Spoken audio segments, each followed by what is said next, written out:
Hello, good evening, come in. I'm Dennis Carroll, and this is another edition of Scary Stories by Candlelight. Tonight, The Monkey's Paw. Outside, the night was dark and cold, but inside the little cottage, it was warm and cozy. The old man and his wife, their young son Robert, who had barely just turned 19, had been entertaining their friend, the sergeant major. The old man had met him in town earlier in the day and invited him to dinner that evening.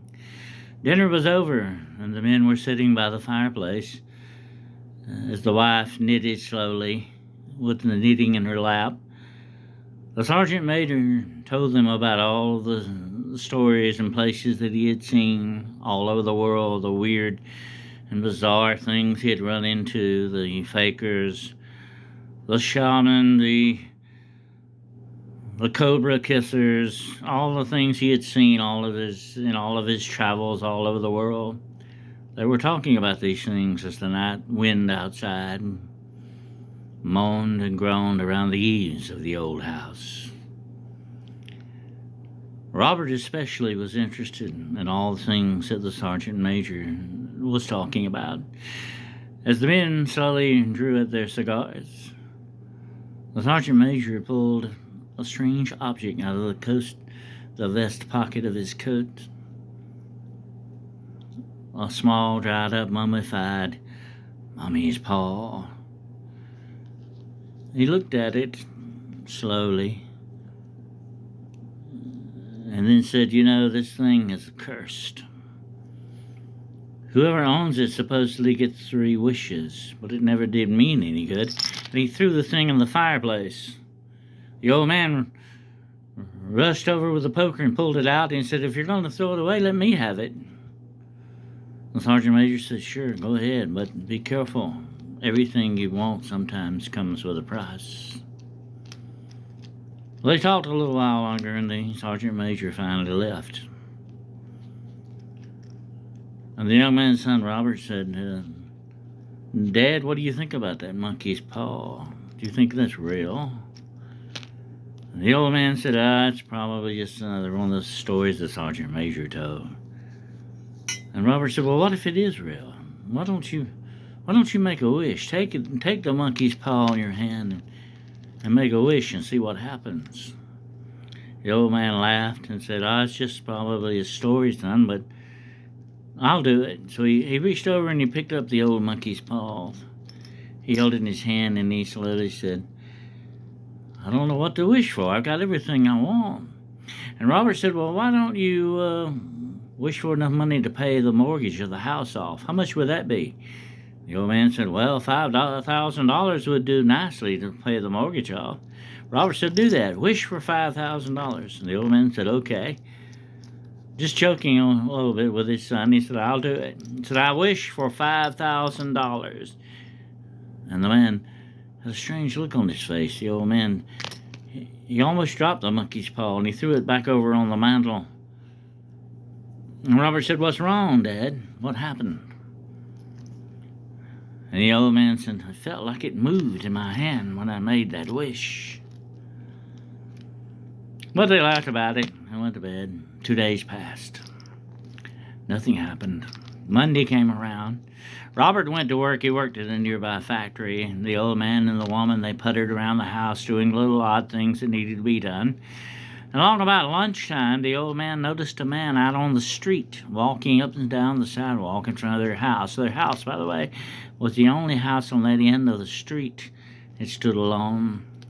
And the old man watched this man with curiosity as he kind of walked up and down trying to decide something. Finally, the old man watched.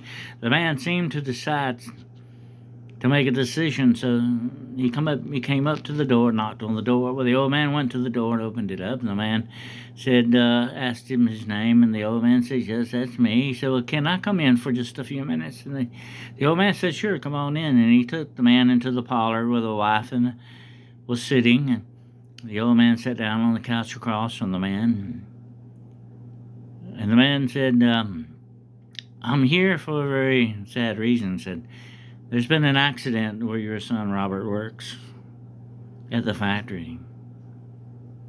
The old man and the woman were shocked, of course. And the old man said, well, is my son in any pain? And the man said, no, he's far past any pain. That's when the old man and his wife knew that their son Robert was gone. And the man said, well, in these cases, although there's no liability on our part, we like to do something for the members of the family. He said, my company has drafted a check for you, a check in this amount. The old man said, how much is it? And he said, it's for $5,000. The old man reached out to take the check and passed out. A few days later, after the funeral, the old man and woman were getting ready for bed. He had been hearing his wife for the last 2 nights softly crying along in the dark, knowing that she missed the son she loved so much, missed having him around, missed being able to put her arms around him like she always did.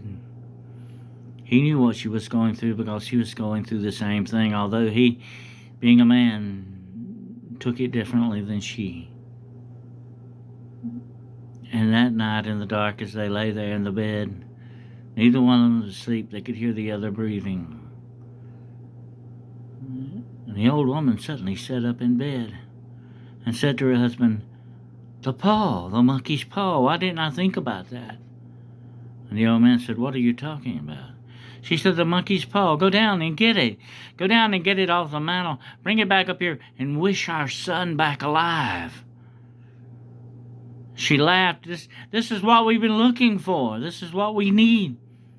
So the old man, just to appease his wife, went down to the parlor, found the monkey's paw on the mantle, and brought it back up to the bedroom. As she sat on the bed, she said, do it now.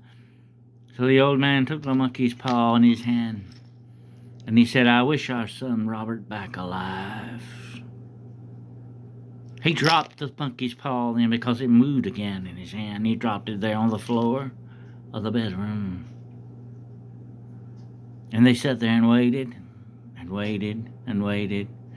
1 hour turned into the second hour. Finally, the old man got back sit back on the bed, and the woman, she laid back down. Nothing happened. As she lay there, they could hear the wind outside again. And all of a sudden, there was a knock on the front door. Bam! Bam! Bam! It reverberated and echoed through the old house. The woman sat up in bed. She said, and she laughed, said, I didn't think about it. The cemetery is 2 miles away. It would have taken this long for him to get here.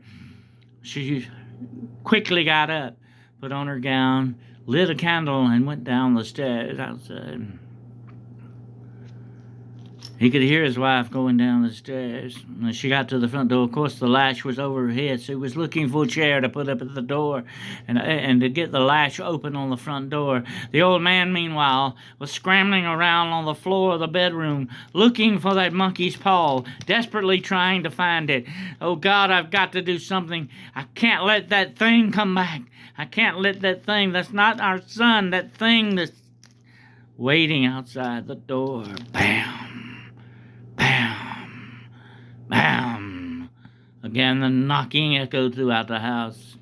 He could hear her slowly pulling the lock bolt open at the top of the door. The man found the monkey's paw, and then with bated breath he said, I wish my son back in the grave. All of a sudden, there was a quick silence that fell on everything. The knocking stopped. He heard the front door open and the wind come rushing up the stairs. The man, he went back down the stairs to find his wife sitting by the door of the chair crying softly to herself. The door was wide open. The man went through the front door, down the walk, out to the front gate to look at a dark and empty, wind-blown street. And that is the story of the monkey's paw. And the moral is this: be careful what you wish for. You just might get it. Thank you for listening to Scary Stories by Candlelight. And until we meet again, remember, don't linger too long in the dark.